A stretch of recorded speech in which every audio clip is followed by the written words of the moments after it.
Hey, Sandals Church men, man, Pastor Fredo brought it this weekend. Just really challenged us to name our idols. And I think as men, it probably looks different than women. Believe it or not, I think as men, we want to be safe, and idols are safe. We don't want to be exposed because what's uncomfortable is actually intimacy. Intimacy is what scares us, it's what pushes us away. And so the idea of being intimate with God when we feel ashamed of who we are, or we feel guilty for the things we've done, or we feel fearful that we're not good enough, or that we've let God down somehow, man, those are things that keep us from the presence of God. Those are things that keep us from worshiping because we're recognizing that God's holy and we're very much not, which is the whole beauty and point of the gospel. But I think it gets lost on us a lot as men, and so we run to idols because they're safe, right? It's safe to just focus on being a good dad and idolizing our kids and our parenting. That's one of the struggles for me. That's way too big of a priority at times. Rather than being a godly parent, I'm so worried about controlling their outcome. um, maybe it's financially, something that is good, like providing for your family becomes an idol. How much money can I make? How successful can I be? Or for me, as a six on the Enneagram, it's I want to make sure I'm financially secure, that we have enough and there's a nest egg, so I'm protected, and it can become an idol.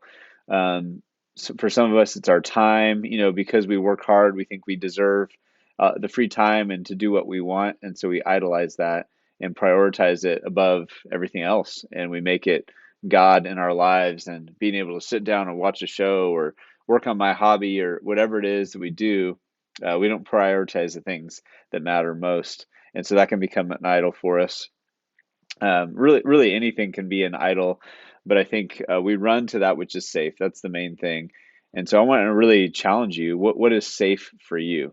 What is it that you run to that makes you feel secure and put together? One of those things for me is managing my time well, making sure I'm efficient and maximizing my time.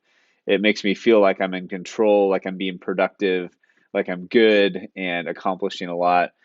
But really, what it gets in the way of is sometimes what God may be speaking to me or asking me to do, or what others might need from me. And so it can become an idol where if I feel like I've done the most I can do in a day, then I feel good and okay. And that's just not good. It's not great. And so, man, I want you to just in your groups confess what your idols are.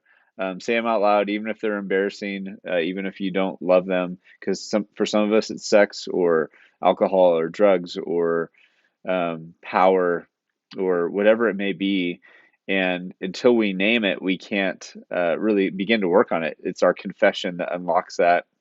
And then what God asks us to do as men, He says to lift up holy hands and worship. And so if we're going to truly worship God, we have to lay aside our idols. We have to set them down and say, God, you're the only thing that I need. Your grace is enough for me. It will get me through. I believe in your forgiveness, and I don't have to make up for all the things I've done wrong. And I'm just going to worship you and thank you for what you've done for me. That's what kind of crushes idols, because idols can't do anything for you. They're just a distraction from the one true God. They're things that make us feel good, but aren't ultimate things. And so, even serving the church or doing good things for others can be an idol because it's what makes us feel satisfied rather than being satisfied in our identity being in Christ. That means I'm secure knowing that I'm God's son and I'm going to be okay and I'm going to worship Him rather than I'm going to find security in all these other things that don't ultimately satisfy.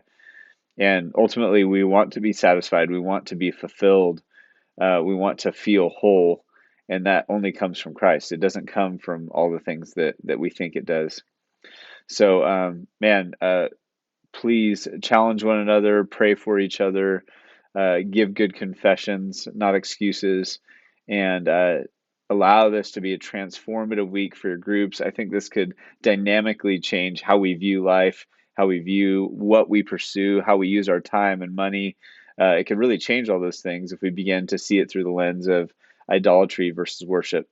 Love you guys, praying for you. Have a great week.